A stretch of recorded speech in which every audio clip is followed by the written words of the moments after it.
Sadly, we do our very, very best to keep this show PG-13, but we do not always succeed.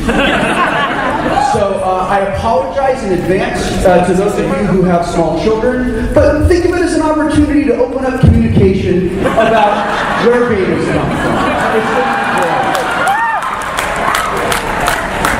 What are you doing on my fracking stage?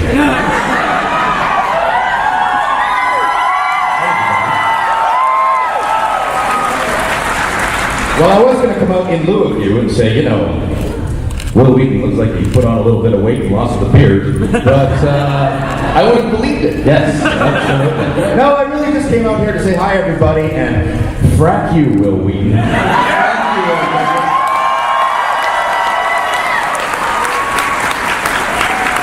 what we have for you this morning is comedy and music and storytelling, not necessarily in that order.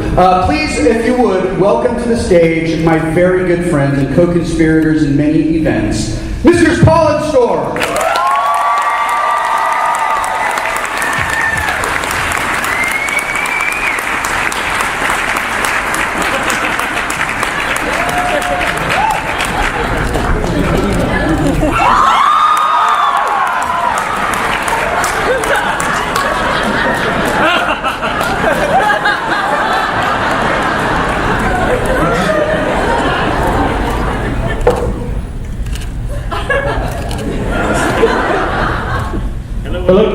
He tasted like tachyon particles.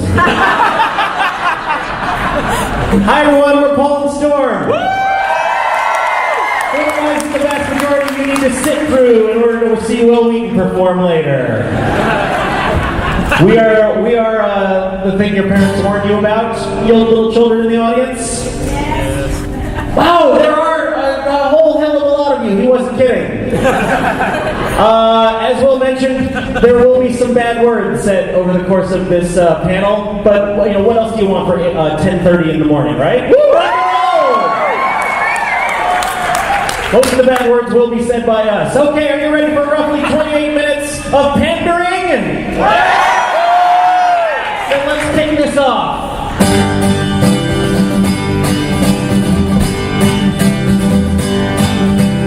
George R.R. Martin, please write faster. You're not going to get any younger, you know. Winter is coming, I'm growing impatient, and you still got 2 whole damn books left to go. So write, George, write like the wind.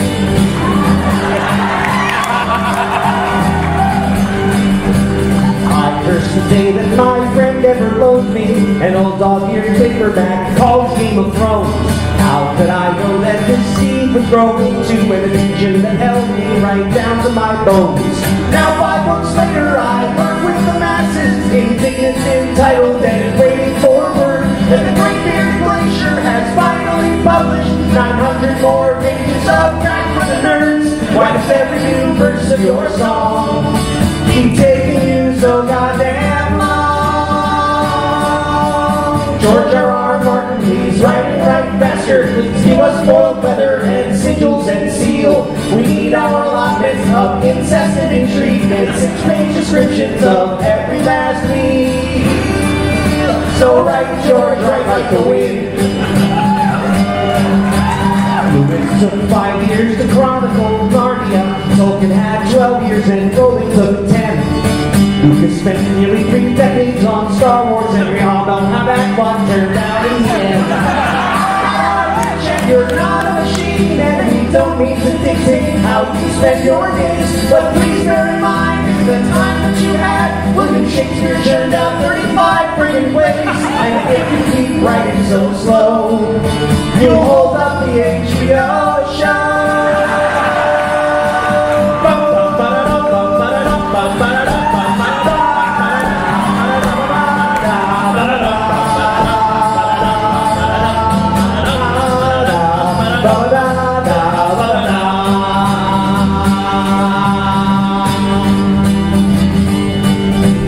George R.R. Martin, please write faster, cause we won't stop whining until we're appeased. Wrap out the chapters, and George, while you're at it, stop killing our favorite characters, please. And write Like George R.R. Martin, please write and write faster. Before you are dead, George, please write like the wind.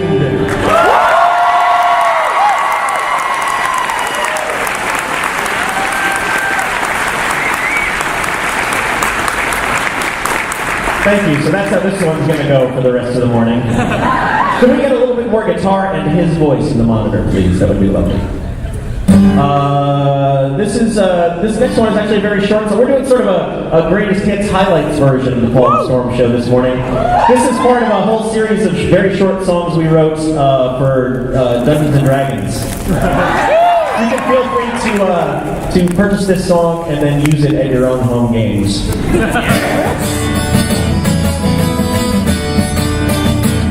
Critical hit, how you like that shit? Maybe that's what you are. Another critical hit.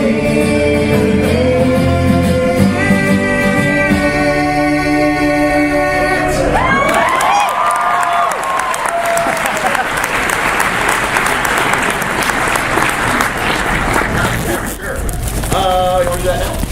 Sure. Okay, we're calling an audible. Because you guys are cool. This is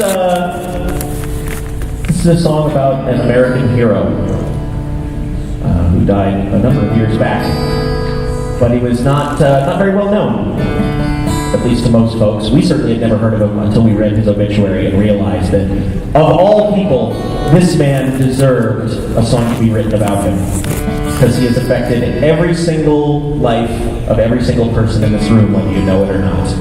In fact, he was so worthy, it should have been written by somebody else. Springsteen, someone like that. So you may feel free, because this is one of those type of songs, to prepare your lighters for waving, or your lightsabers, or your lighter apps. Yes. Or really looking out at this crowd, you might want to whip out your laptop and write your own lighter app. So this is for a hero named Dr. Robert C. Baker.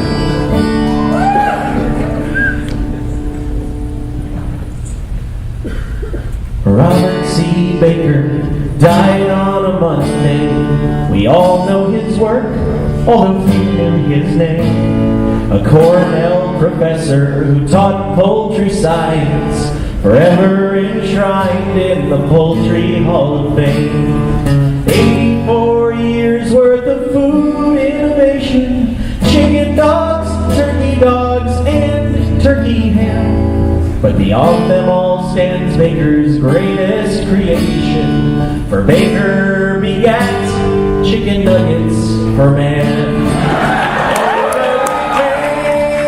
Oh, nugget man, heading on down to that old promised land. Happy the meals all have been since the day that the nugget man came our way. Robert C.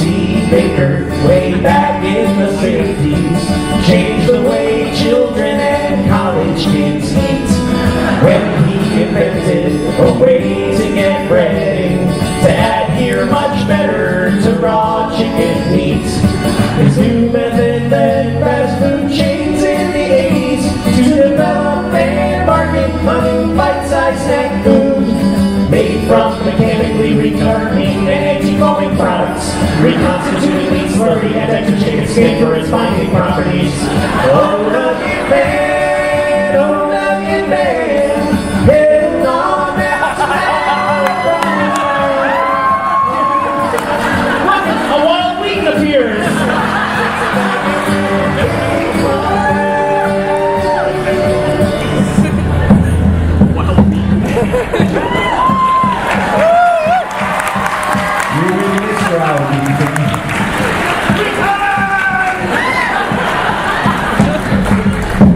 The king of always with Papa. The colonel has the churches are silent, but for Wendy's weekly. Robert C. Baker's last will was specific, that his bones be removed and he be ground up real fine to place his remains into small cardboard coffins and bury the pieces 6 at a time. Everyone! Oh, Nugget Man, oh, Nugget Man, heading on down to that old promised land. Dip, dip, his honey mustard and grain. We're glad the Nugget Man came our way. We're glad the Nugget Man came our way. Nugget Man.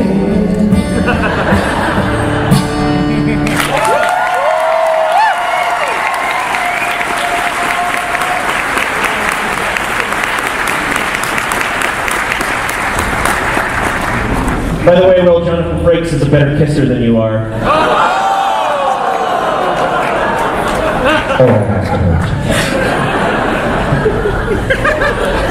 Yeah, that's right, I said it. I'm speaking truth to power.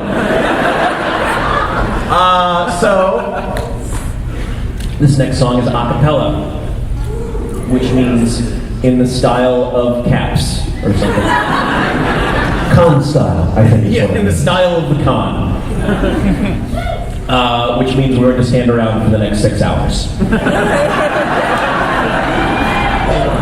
can find us outside. That's easy.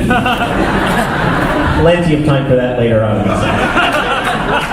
It's an errant pirate. Aaron's Pirate is my Jimmy Buffett company. Yeah.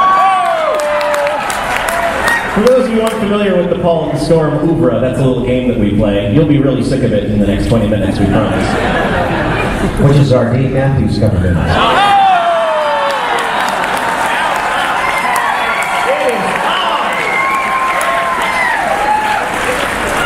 He's really good at this game. Anyway, this next song is based on a true story. The very short version of the story is we read this on the internet, so we know that it's true. Yes. There was a convent in Italy that had only 3 nuns remaining in the whole convent. Completely true. That's the symbol for completely true. Even though there was an ASL interpreter for the show. Oh, it's not ASL. Anyway, so 3 nuns left in the whole convent, and the local bishop had to close the convent. But the reason he had to close the convent is because, and we are not making this up, a fist fight broke out among the 3 nuns. Completely. So Storm and I wrote this next song inspired by what we figured these nuns probably had to do to earn a living after having been kicked out of nundom. Been kicked out of nundom is my Sinead O'Connor cover. What? Check it up on the Wikipedia. That'll be funnier. It's always best when jokes are appended with Wikipedia. Yes. I find the best jokes have footnotes. Which is our Paul and Storm cover. Yeah.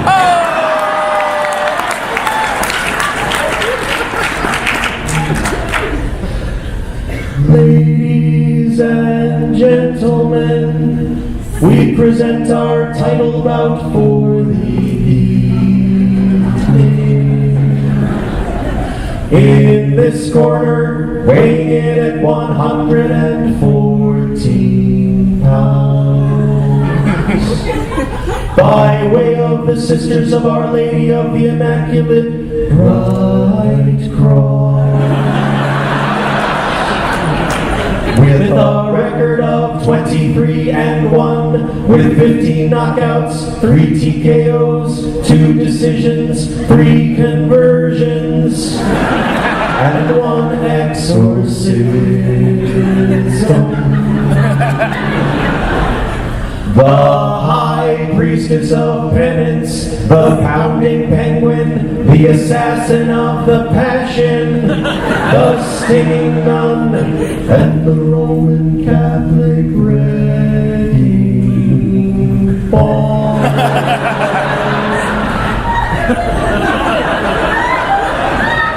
From Dublin, Ireland, Sister Mary Catherine, the Habit Breaker,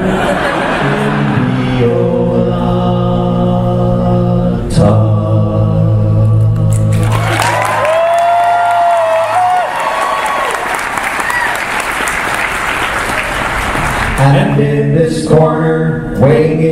an even 88 pounds. She lost some weight. Yeah. By way of the order of... Now I got all messed up. And in this corner... Even 81 pounds. She's still losing weight. 20 pounds. She's a baby.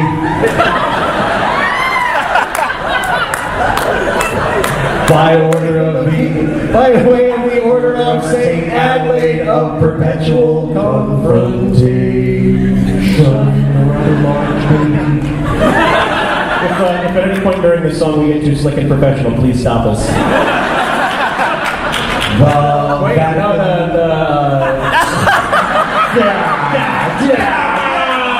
No, remember how songs go anymore. Make face mouth noises.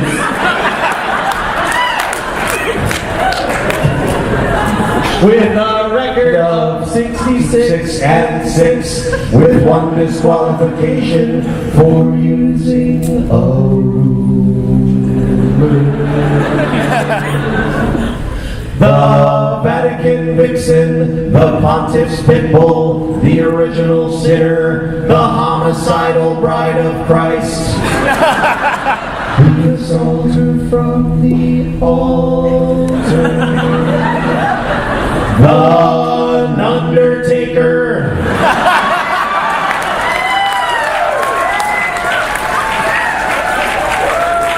And the Mother Superior of kicking posterior.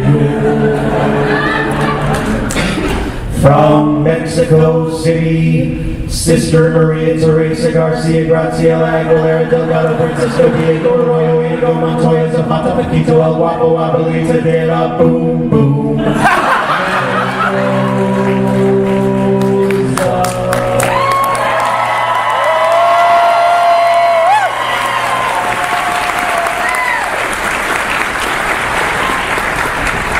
In nomine Patris et Filii et Spiritus Sancti. Now let's get ready to rumble.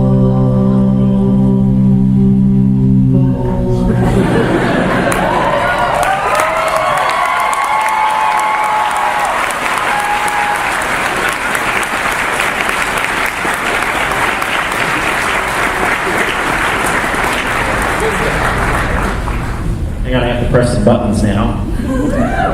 Which is my Thomas Dolby cover band. Let's see. Let's do this. And you can go ahead and bring up the video over there now if you would like. Thank you very much. Hey, look, that's us. First of all, we'd like to do a little shameless marketing. We are at booth 3002, which is right next to the Geek and Sundry booth in the gaming area. We'll be there most of the weekend. Please come by and purchase all of our many fine products. Or just say hi. Or just say hi. For example, some of those, we have a relatively new shirt, certainly new to you because we've never been to this con before. Every successful band t-shirt, according to focus groups and test marketing, needs to have the band's name, logo, and website. So we now have the official Paul Storm t-shirt with our logo, our band name, and our website on the back.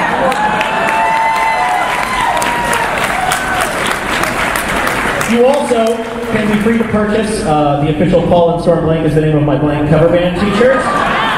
It comes with a washable, erasable marker for making the joke over and over, just like us. For those of you familiar with us, we have a brand new t-shirt, the Paul and Storm I Endured Blank Minutes of the Capital.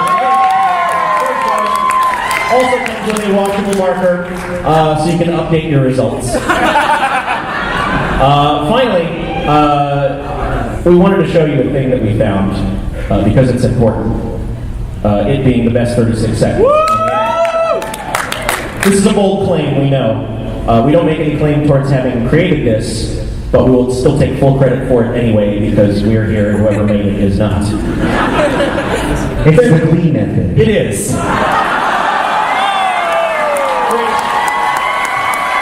Which is our Jonathan Colson cover band.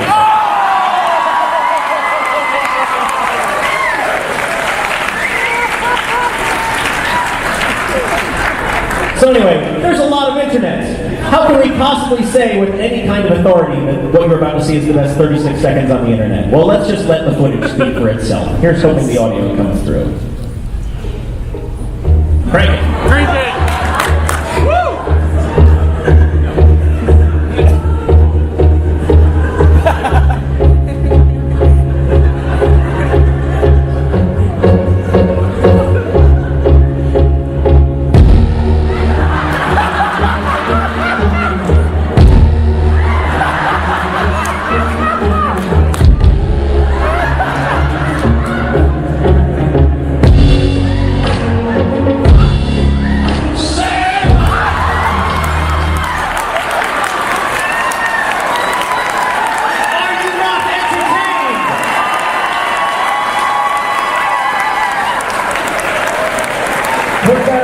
Phone on your iPad and watch it over and over again. It gets better each time. You can look for it under Kitty Sale. Sale Cat, Kitty Corliss, there's various things, but trust us when we tell you that is even funnier the 129th time. You can go ahead and kill the video, but we will be having some audio coming from this laptop for our last song before we bring out some dude who was on some stupid show.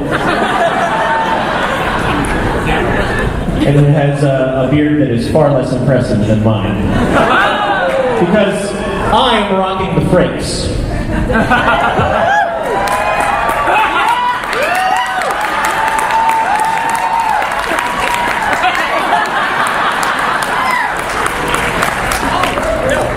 Hey, guess what? We're going to do 2 songs. Woo! Thank you for the reminder. Remember the whole thing about foul language? This one, it's justified because it's important, because this is an activism song. This is a song that has actually engendered social change in the real world. We wrote it a couple of years ago, a year and a half ago, I guess, around the time of Thanksgiving. It is called Thanksgiving, but what it is about, well, you'll see what it's about. Do I have a guitar right now?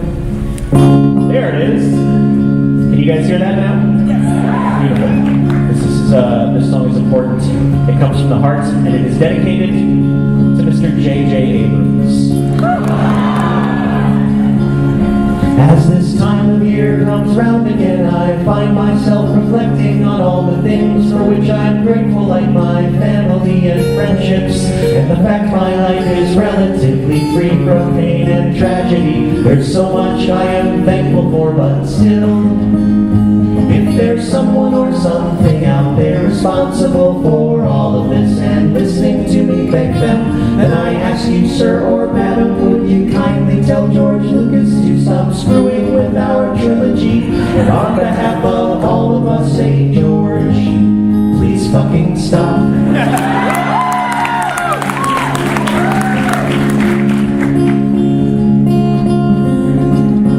I am thankful for the Firefly crew, especially for Haley, and I'm thankful I won't live to see the rise of the machines, and I'm thankful that Joss Whedon is directing the Avengers.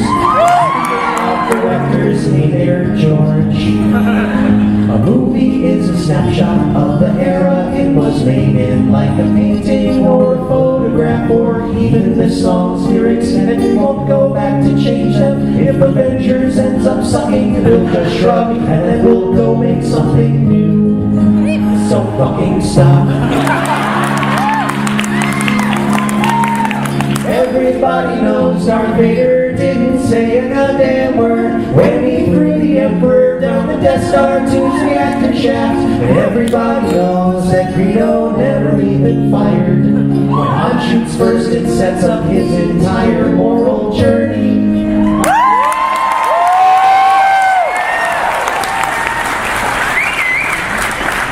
Plus it's cool. I know that in the scheme of things it's just a first world problem, and there's many more important issues. Even so, I'm asking you that if you're not too busy busy with the problems of the universe. If you have a moment, I would sure appreciate if you drop in on Mr. Lucas. Maybe grab him by his beard and then vigorously shake him. And St. George is very simple. Just release the goddamn Blu-rays with the versions we remember. And shut up and take our money and then please fucking stop.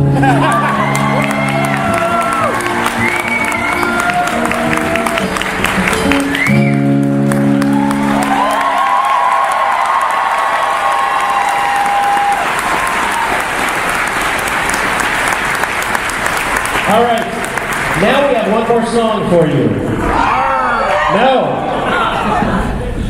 don't get ahead of yourself. Storm and I are currently appearing on a web musical called Learning Town that we wrote.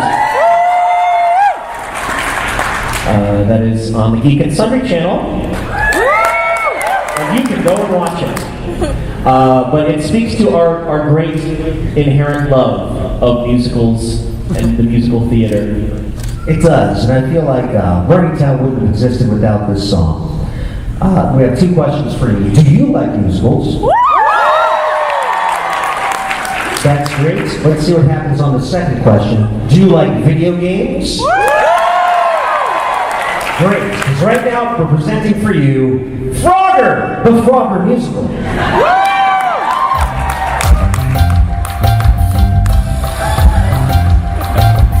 Now why the chicken might have done it, I just couldn't say. But if I'm gonna make it home, this is the only way. 5 minutes of traffic and bigger than a stream. It's like it's some kind of amphibian fever dream. The total lack of law enforcement on the strokes of crime. I write a letter, but I simply haven't got the time. Give me a call tomorrow if I haven't died, and I can tell you how I made it to the other side. Up, left, up, right, right, right, down, up, up, left, up, right, down, right, to down, up, left, up, right, right, right, down, up, left, up, right, right, right, down, up, left, up, right, right, right, down, up, If I make it to the other side.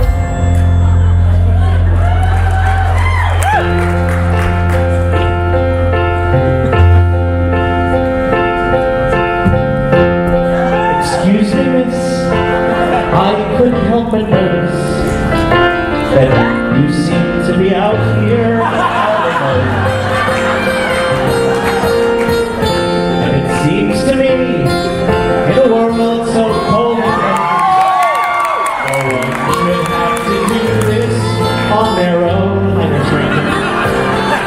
We're already past the highway, so if you are going my way, there's a room inside. If you want a ride, I'll take you to the place we're heading toward.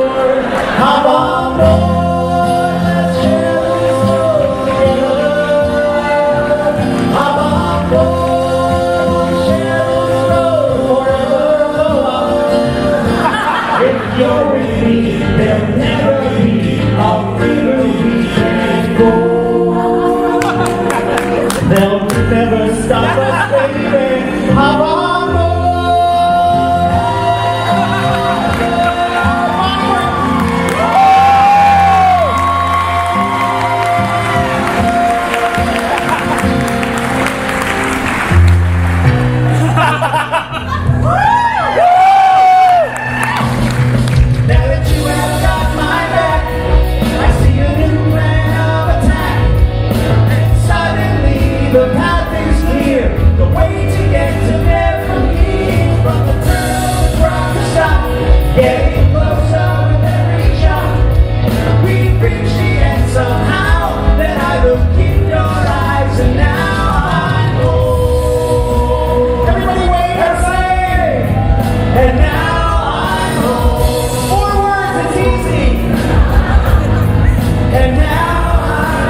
stuff, Wil Wheaton!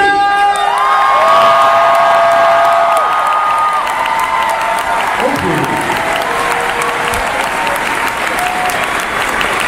Thank you very much.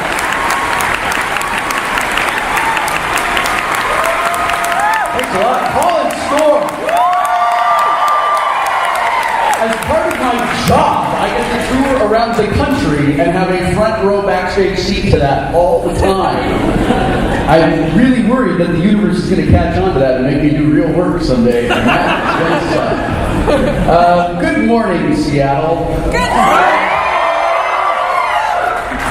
I've been coming to this con for like 5 or 6 years, and every year it gets bigger and bigger and bigger. And in fact, I think you could probably have fit the entire con the first year I came, right here in these empty seats.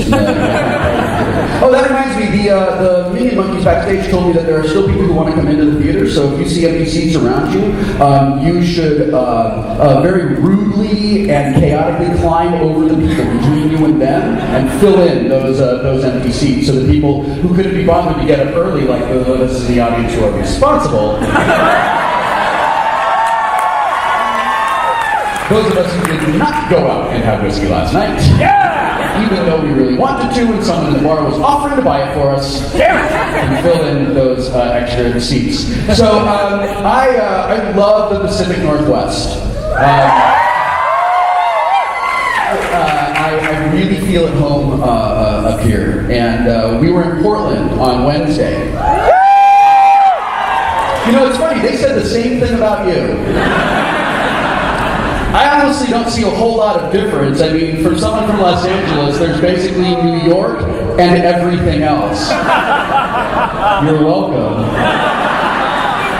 So, as we were getting ready to go to Portland, my wife and I were watching Cops. Which, by the way, shouldn't be called Cops. It should be called Shirtless, Confused Meth Head who doesn't really know how the drugs got in his pocket or into his body, and doesn't understand that he does not have to answer a question the police ask him. Cops was shot, this particular episode, on location in Portland.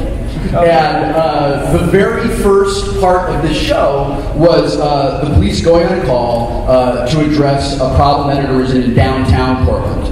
And it was a naked guy riding a bike protesting global warming.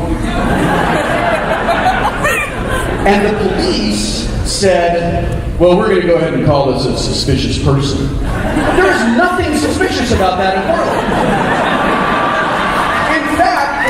Those things and made a Venn diagram out of them, Portland is at the center where they all overlap.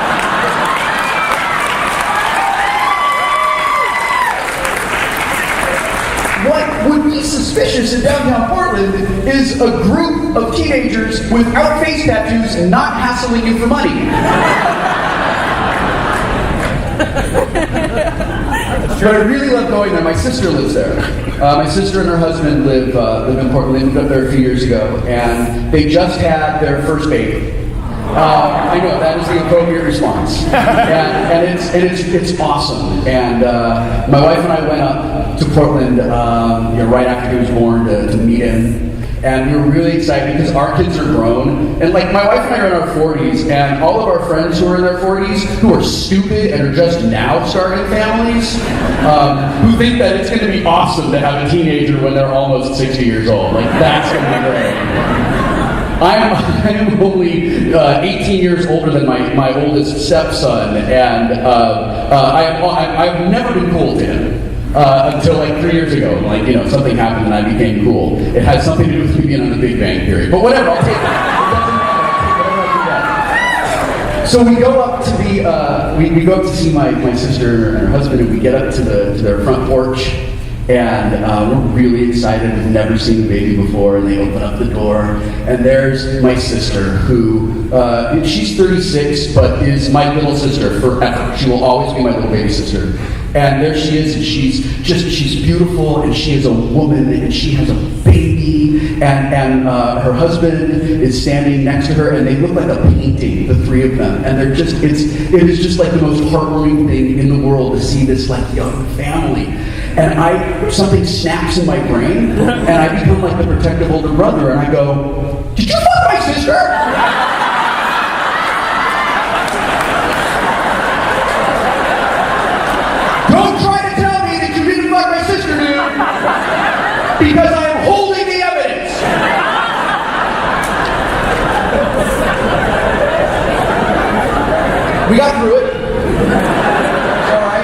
I realized now they have a family. They don't ever have to have sex again.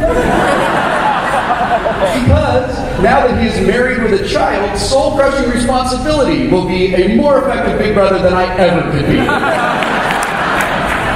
They asked my wife and I if we would be my nephew's godparents, which was really an honor for us.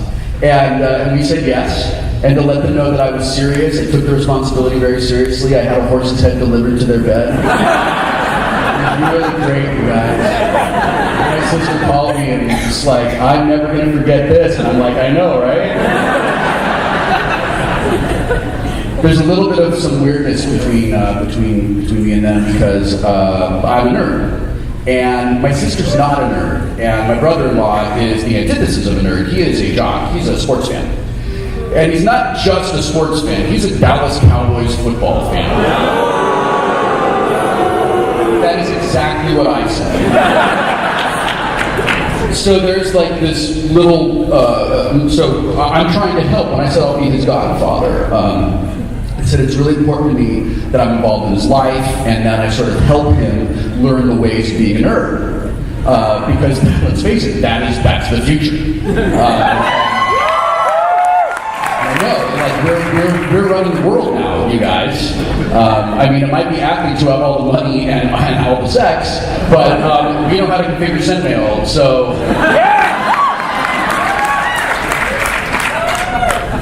So there's this interesting dynamic that plays out among us. It's sort of like my nephew is Anakin Skywalker, and I'm Obi-Wan Kenobi, and my brother-in-law is a Dallas Cowboys fan. So I did this. After we accepted the responsibility of being his godparents, I went home, I went straight to the internet, I went to ThinkGeek.com. I bought my nephew everything. And I just had to ship it all to my sister. Overnight, $12,000. This didn't go over well. My sister calls me, what am I supposed to do with all this shit? First of all, you're welcome. What am I supposed to do? He's a baby, Will. What am I going to do with a solar radiometer? Oh, I don't know. Maybe put it in the sun?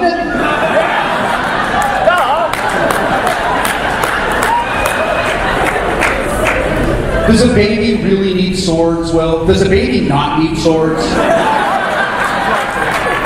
You hang him over his crib like a mobile. And every morning when he looks up, he sees Longclaw and he knows that he should be a moral man.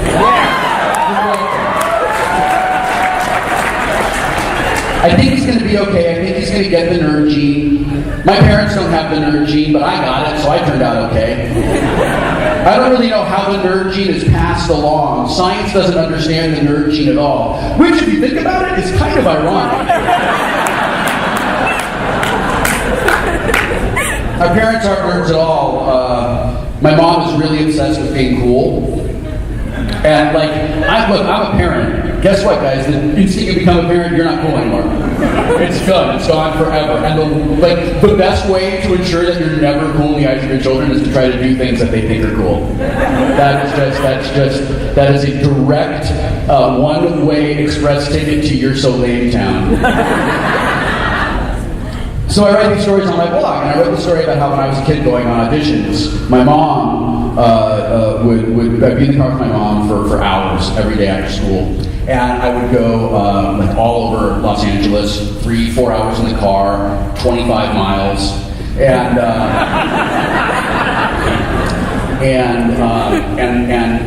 my mom would make me listen to the worst music ever in the car, and my mom was really profoundly guy auditioning for a drag show into Barbra Streisand.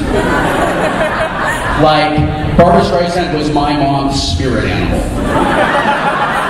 And I wrote this post on my blog about how I just hated it. And my mom calls me up. You know, Will, I think that you're misrepresenting me to everyone reading your blog. Really, Mom? Tell me how. Again. We listen to cool music in the car. We listen to Boston and Led Zeppelin and the Doobie Brothers and Pink Floyd and the Beatles. Right, when Dad was driving. No, I listened to it too. I never made you listen to Barbra Streisand. Really, Mom? Really, Mom? I am a woman in love, and I'll do anything to get you into my world. How do I know that, Mom?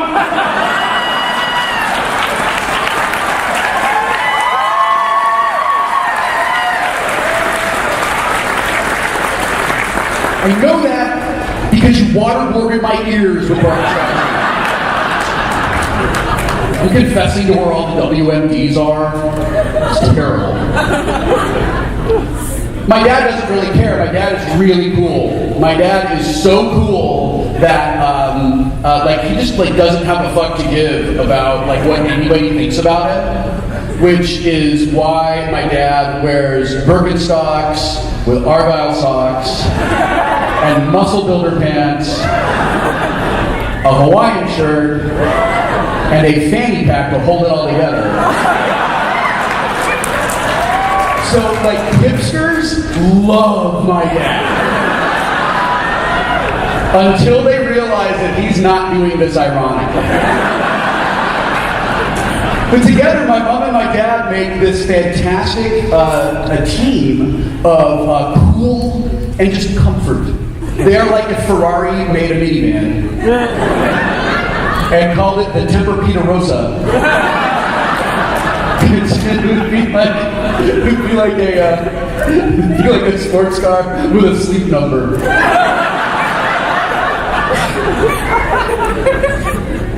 I have a secret admirer. I know, it's really exciting. My secret admirer sends me presents. No, it's great.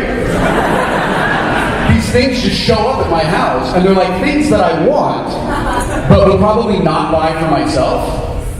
So, every Pink Floyd box set just shows up at my house, all these super expanded editions with all the outtakes and the stuff that they were like, we should not release this until we're in our 60s and need money, then we'll release it. And the super deluxe versions of video games, right? The issue of Borderlands 2 that is delivered to you by an actual bandit.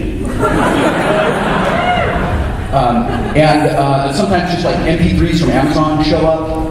Maybe I heard a single on the radio and the whole album will arrive the next morning.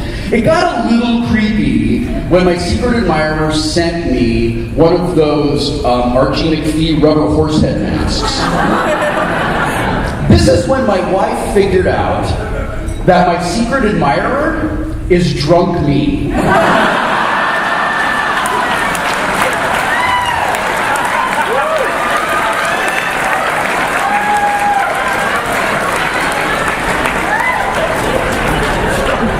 So it got a little weird, and I decided that I would, after I floated the idea of the three-way, did not go over well. Turns out she does not want to have sex with drunk me. Can't say that I blame her. I decided to end it. I'm going to break it off with drunk me. Aww. Yeah. So, I didn't take it well. Drunk Me Understood sent me all 5 seasons of Doctor Who on Blu-ray, just as a thank you. And a Taylor Swift mixtape.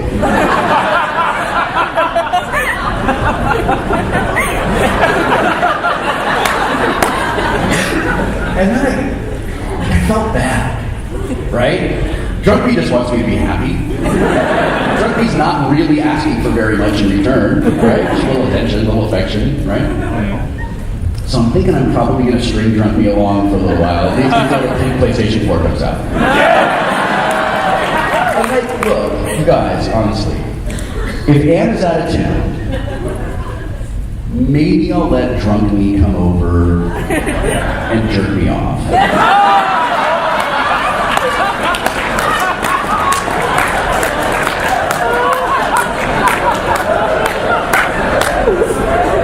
Because I really want a PlayStation. All of you right now are like a really good deal. Like half of you hate me, and half of you hate yourselves. I would like to bring Paul and Storm back out onto the stage right now.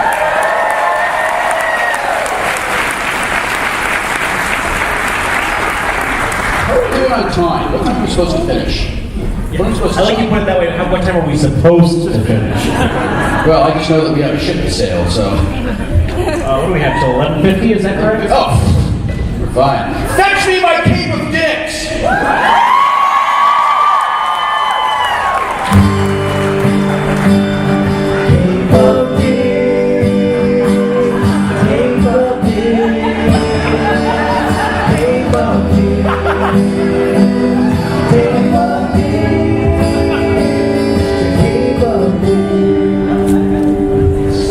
That is the love theme for Cape of Dicks.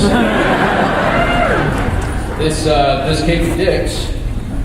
Hold on, I just got to clasp my own. It's fancy. It's fancier than the previous Cape of Dicks I had, which was just, you just tie it. But this one. I like that you have multiple capes of dicks for multiple occasions. Multiple Capes of Dicks is my Village People cover band.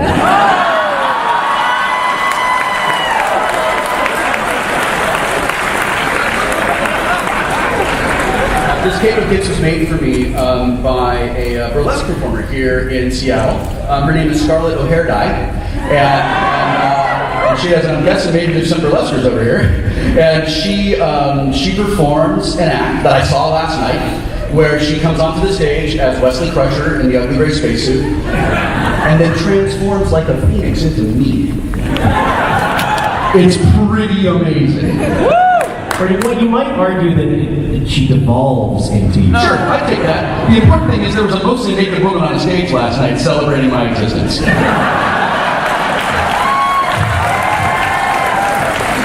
is my Lady Gaga cover band.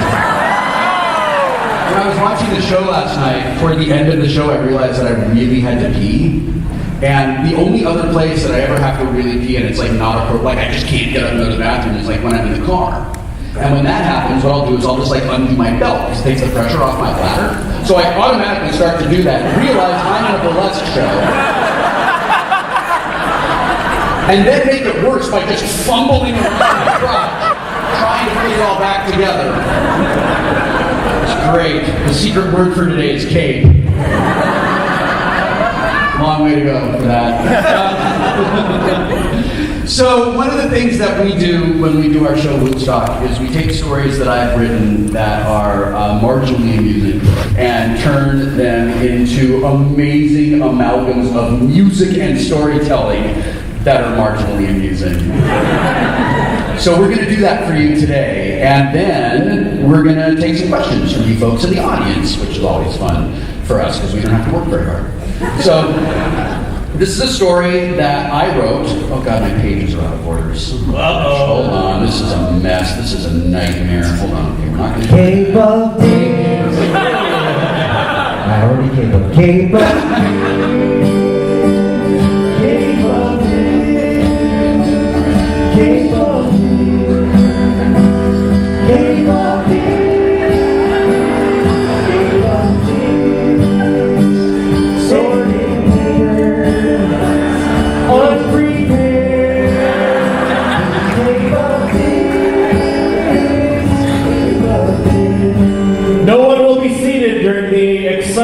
getting the pages in the proper order section of the show. It's weird. It's like I don't own a word processor that lets you put numbers on a page. Okay, that's okay. See, I have mine on an iPad because I live in the future.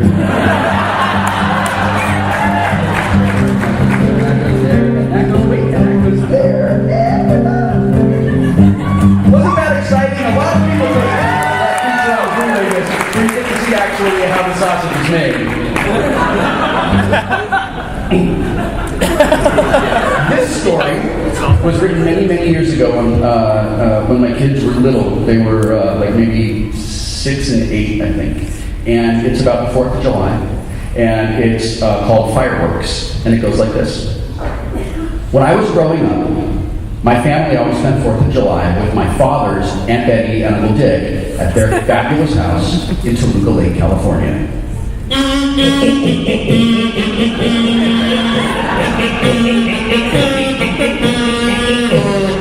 It was always a grand affair, and I look forward to spending each Independence Day listening to Sousa marches, swimming in their enormous pool, and watching a fireworks show on their back patio.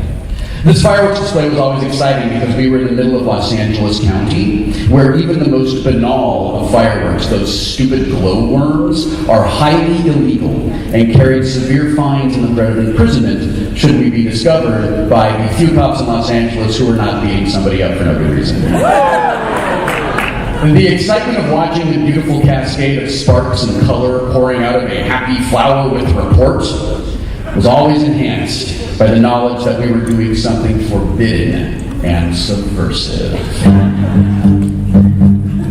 Yes, even as a child, I was already on my way to being a dangerous subversive. Feel free to talk to any of my middle school teachers if you doubt me. Bad to the bone. Each year, the older children, usually teenagers and college age, would be chosen to light the fireworks and create a display for the rest of the family. I was chosen in 1987 when I was 14. The younger cousins with whom I'd sat for so many years would now watch me the way we had watched Tommy, Bobby, Richard, and Mike. And it turns out that New Edition were my cousins. That's not true. And crazy cousin Bruce, who always brought highly illegal firecrackers up from Mexico. I was 14. I was going to be a man in the eyes of my family.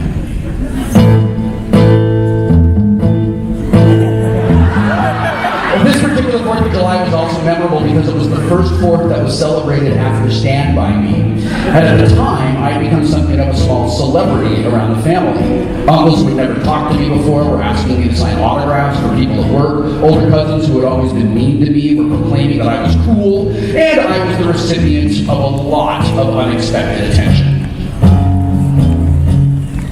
Just as long as you wear people dicks. I was initially excited to get all of this newfound attention because I had always wanted to impress my father's family and make my father proud. But deep down inside, I felt like it was all just a sham. I was the same awkward kid I had always been, and they were treating me differently because I was a minor celebrity, which I had already realized was fleeting and bullshit. Looking back on it now, I think the invitation to light fireworks may have had less to do with my age than it had to do with my then growing fame. But I didn't care. I mean, fame is fleeting, but it can get a guy some cool stuff from time to time, if you know what I'm talking about. Like all 5 seasons of Doctor Who. I allowed myself to believe that it was just a coincidence. The day passed as it always did. There were sack races, basketball games, water balloon tosses that turned into water balloon fights, all of which I participated in, but with a certain patience. These yearly events were always fun, but they stood directly between me and the glorious release of pyrotechnic bliss. Finally, the sun began to set. Lawn chairs were arranged around the patio. Clothes were changed, and I bid my brother and sister farewell as I joined my fellow firework lighters near the corner of the house. The sun sank lower. Sparklers were passed out to everyone, even the younger children, because putting a piece of wire that glows at 600 degrees in the hands of a toddler is something that can never go wrong. I politely declined, my mind absolutely focused on the coming display. I wanted to make a big impression on my family. I was going to start out with something amazing, something that would really grab their attention, like some ground flowers, followed by a piccolo Pete, then a sparkling cone. After that, I would improvise with the older, more experienced cousins, following their lead as we worked together to weave a spectacular tapestry of burning phosphor and gunpowder for 5 generations of family. The sun finally set, the family was finally seated, and the great display was to begin. Some of the veteran firework lighters went first, setting off cascading fountains on a pinwheel. The assembled audience cheered and gasped its collective approval, and it was my turn.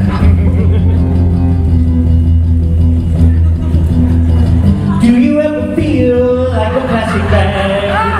When you wanted to start again, do you ever feel you so paper thin, like a house of cards, one blow from caving in? I steeled myself and I walked to the center of the large patio, casually kicking aside the still hot remains of just hired fountains. Casually, like someone who had done this hundreds of times before. My hands trembled slightly as I picked up 3 ground flowers, the fuses wound together. My thumbs struck flint and released flaming butane.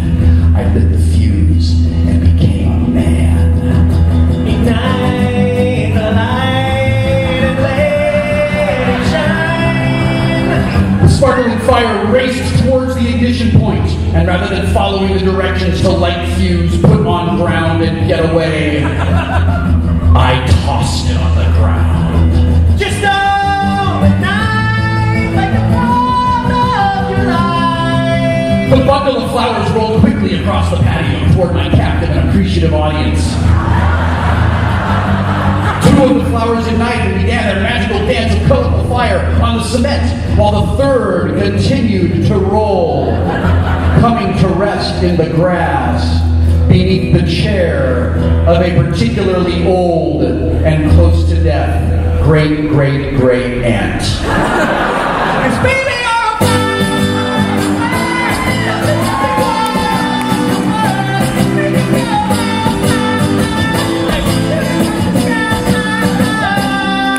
The colored flame, which was creating such a beautiful and harmless display on the patio, was spraying directly at this particular matriarch, the jet of flame licking obscenely at the bottom of the chair.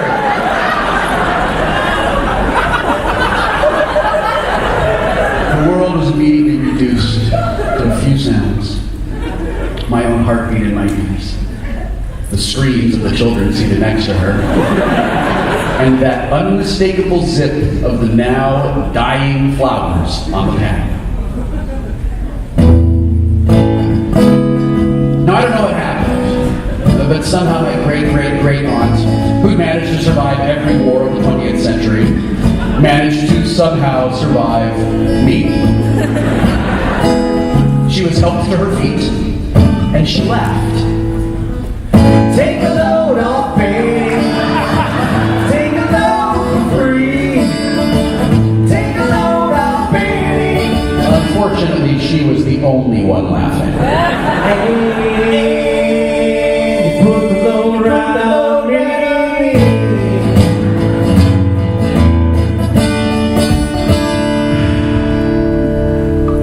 One of my dad's cousins, who was well into his 20s and never attended family gatherings accompanied by the same woman, sternly ripped the lighter from my hand and ordered me back to the lawn to sit with the other children. Maybe I could try again next year, he said, when I was more responsible and not such a careless idiot.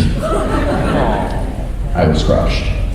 My moment in the family spotlight was over before it had even begun, and not even the soft glow of pseudo-celebrity could save me. I carefully avoided eye contact as I walked slowly, humiliated and embarrassed, back to the lawn, where I tried my best not to cry. I know the rest of the show unfolded before me, but I don't remember it. All I could see was a mental replay of that bundle of ground flowers rolling across the patio. If that one rogue firework had not broken off from its brothers, I thought, I would still be up there for the finale. Maybe I could have lit the pinwheels and the Chinese lantern.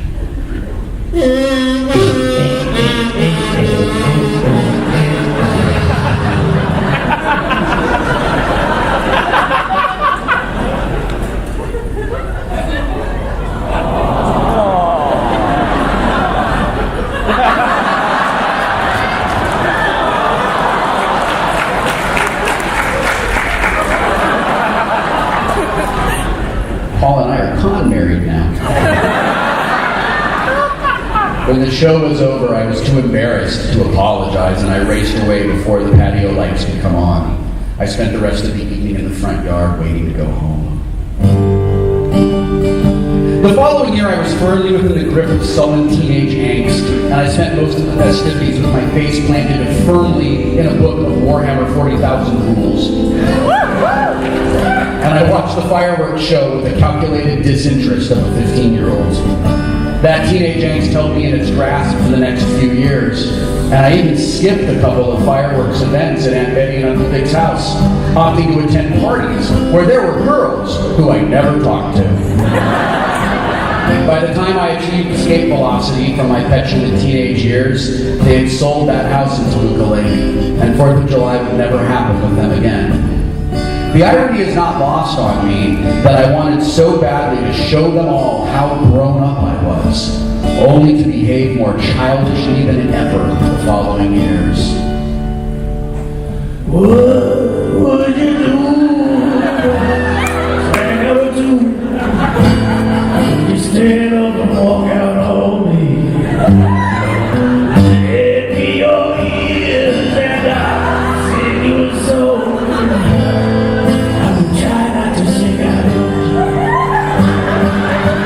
This 4th of July, I sat on the roof of my friend's house with Ann and the boys and watched fireworks from the high school. Nolan held my hand and Ryan leaned against me as we watched the Chamber of Commerce create magic in the sky over La Crescenta. I thought back to that day 15 years ago, and once again I saw that ground flower roll slowly under that chair and try to ignite great-great-great-aunt whatever her name was. Then I looked down at Nolan's smiling face, illuminated in flashes of color. "This is so cool, Will," he declared. "Thanks for bringing us to watch this." "Well, just be glad you're on the roof and not in a lawn chair." "Why?" Well, I began to tell him the story, but we were distracted by a particularly spectacular aerial flower of light and sparks. In that moment, I realized that no matter how hard I try, I will never get back that day in 1987, nor will I get to relive the sullen years afterwards. But I do get to sit on the roof with my wife and our kids and enjoy 4th of July as a dad. At least until the kids hit the sullen years themselves. Then I am going to make them sit in lawn chairs while I light ground flowers.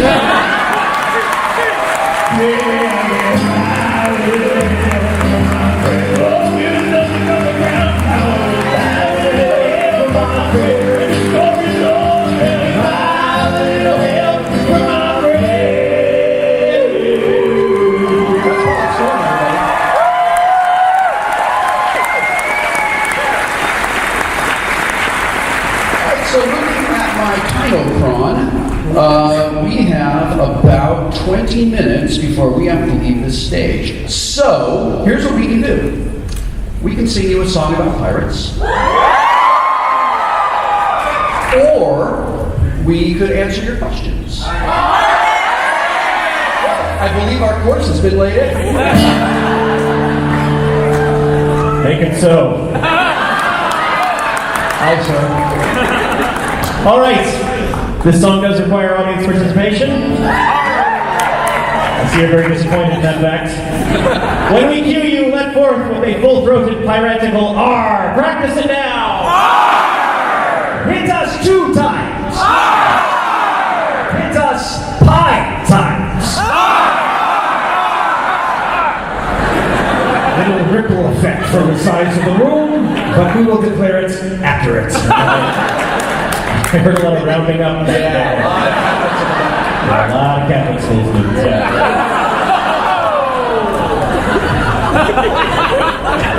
Pi equals 3 point.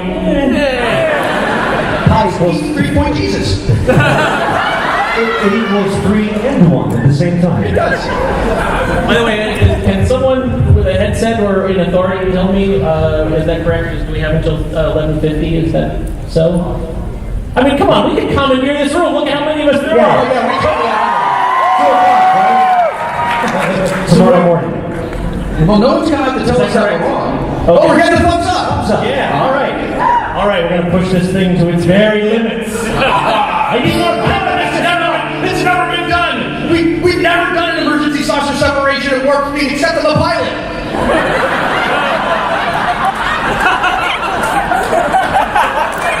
Save the best for last. I get like contact nerd all over me.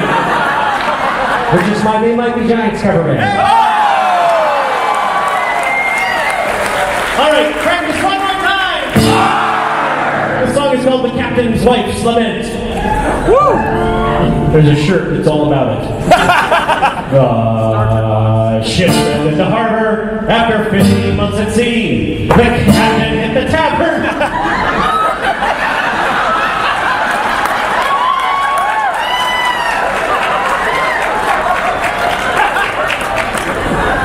You're like the gayest pirate ever.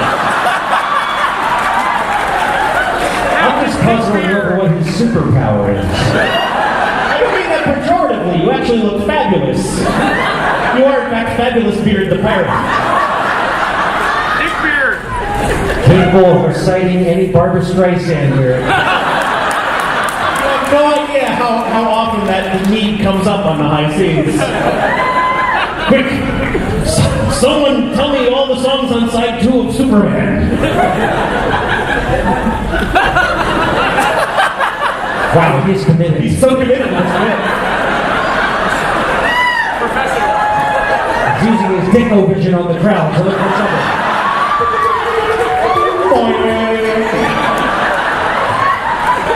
Oh, wait a minute. Wait. Watch. I'm gonna transform him from Fabulous Beard the Pirate to Ezio the dick-using assassin. Here we go. Here we go.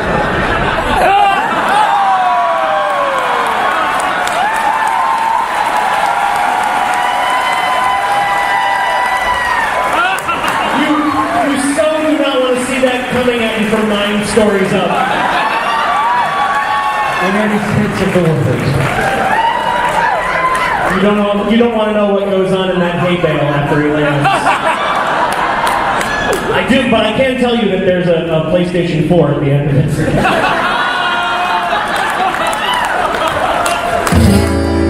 Wow, we're 1.5 lines into this song and we're already 3 minutes in. That's why I asked the audience if they wanted it. The ship sailed in harbor after 15 months at sea. The captain hit the tavern with his crew of 53. That's you. Give me an R! What's that spell? Technically it spells R. What's your favorite letter? What's your favorite number? It's an irrational number.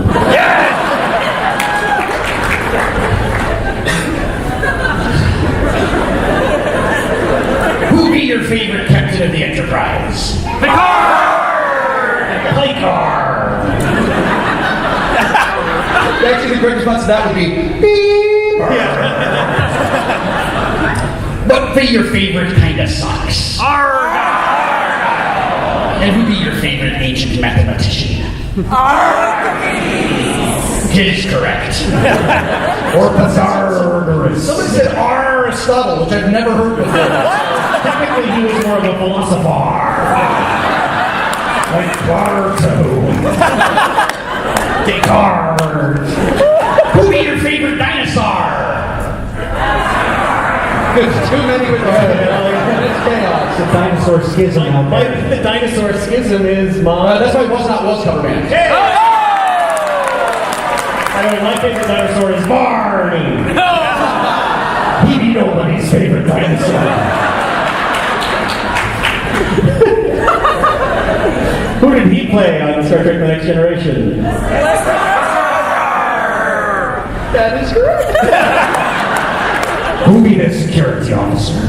Tasha Yar! You all failed pirate college. Oh God, that's gotta hurt.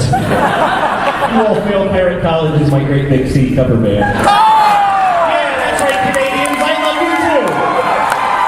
This is my Bare Naked Ladies cover band.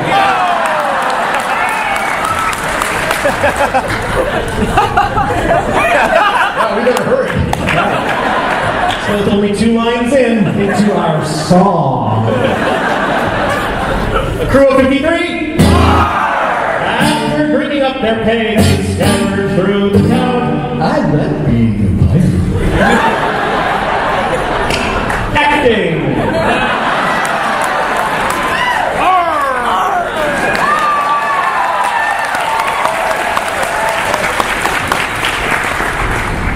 But all means in public houses turn the sailors down. Dejected are. Oh, sad pirates. But coordinated pirates, you're kind of freaking me out, actually. Because not only did most of you do the sad little pirate thing with your heads, but everyone who did it in the same direction. I saw a lot of hook hands going. Well, that was, I guess you were inspired with your acting. So That's right, you do have a lovely model right up here. Well, let's see how you stand up. See how you stand up on the Wheaton scale. Give us a pensive, thoughtful arm. Like a bunch of hook stabbing chins. Give us I just stabbed myself in my own chin with a hook arm. Damn it, arm. Give us a hungry arm. Everybody's got the hungry arm. It's the bars. New Jersey. Henry Park. Give us a surprise arm. Give us a confused arm.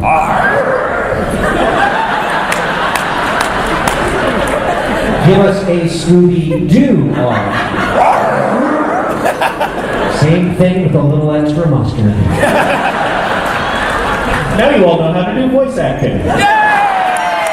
Congratulations, you all graduated from the Actors Studio. You may have washed out of pirate school. But should be voice actors now. You go work with Phil Lamar and Maurice Lamar. Phil Rockar. What truck driver did Pee Wee Herman meet? Large! That was the worst accident I ever seen. Done a night just like this. Done an audience just like this one. The worst pirate song I've ever seen. I believe we left off. Oh, holy shit. And dejected are. Captain said, "Fear not, me lads. You all can come with me. Island is round the corner, and you all can stay for free. Hopeful are." Or we want to steer the ship from here. I don't know, it's very warm under this Cape of Dicks. Is it hot in here or is it just my Cape of Dicks? Which is my George Michael cover here?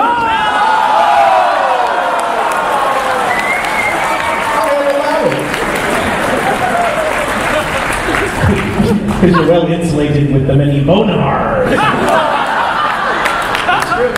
You don't need to take Viagra.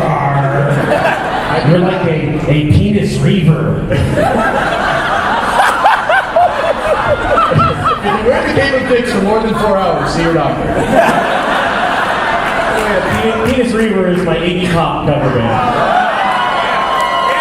Yeah, old school. Nice. I would have got nerds. I would have got Gigi Allen, and you're the only person in the room who would have gotten it. By the way, Looking Up Nerds is my Depot cover band. I've lost my place. Which is my Rolling Stones cover band. And my Fish cover band.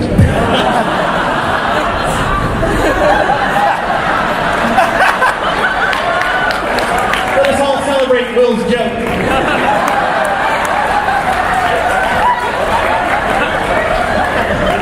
Joke dance! Do a joke dance! Kind of look like the Fat Albert gang up here. Now when you tell the joke during the pirate song, it must be relevant to the subject at hand or the audience will get bored. It is very important the song goes until everybody is completely sick of you, and here come panties.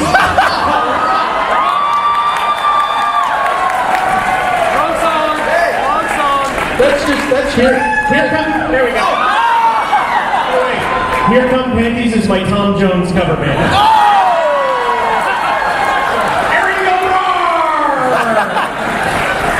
Burgers and fries, man. Burgers and fries.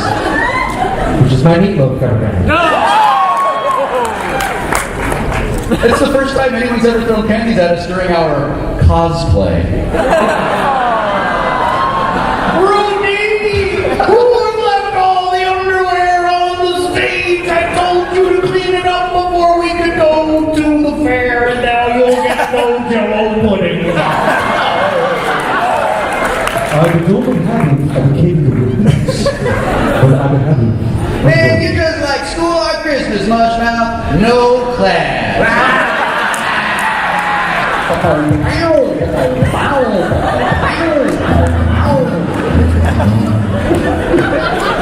You got this whole weird, sort of foppish Aerosmith vibe going on. Yes, I do. Which is my Bon Jovi cover band.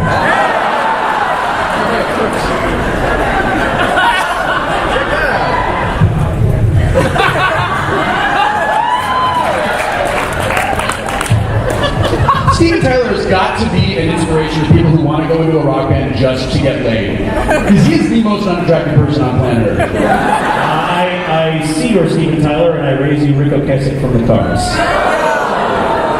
But Rico Keswick from the Cars could walk around on the surface of a swimming pool. Point taken. I believe you meant the car. I'm sorry.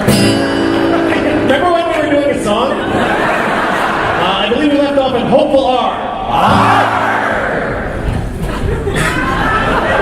Such power we wield right now. Which is my Justin Bieber cover band. Justin Bieber! But seriously, look at the control we can exert right now. Look around at yourselves. If a bomb was to go off in this room, there would be no tech support from here to Eugene. With great power comes great responsibility. Seriously, we've got some serious bargaining power in this room. Right? Oh, There are people all over the Pacific Northwest just turning it off and on, and nothing's happening.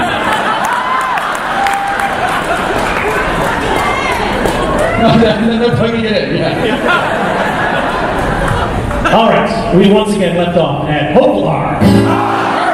But when the captain's wife awoke upon the break of day, they say that you could hear her wailing clear to Botany Bay.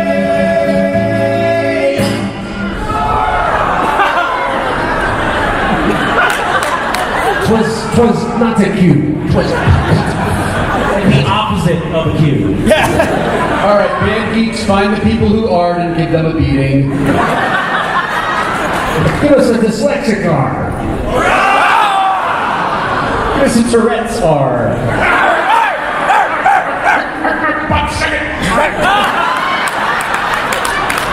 This is for me, I love it. Oh, perfect. Okay, we're gonna count to 3. You're gonna do one more R. And we're gonna finish this goddamn song. Thank you all for coming out. Give it up for Wil Wheaton.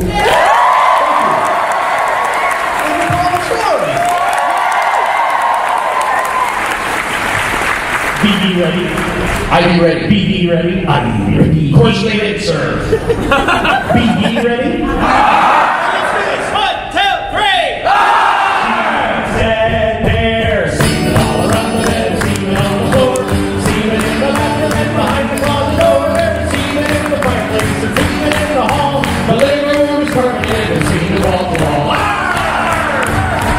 There's semen in the entryway, semen on the stairs, and where's all the semen in the underwear? There's some behind the larder and beneath the table too. I do believe you're semen talking to the Irish too.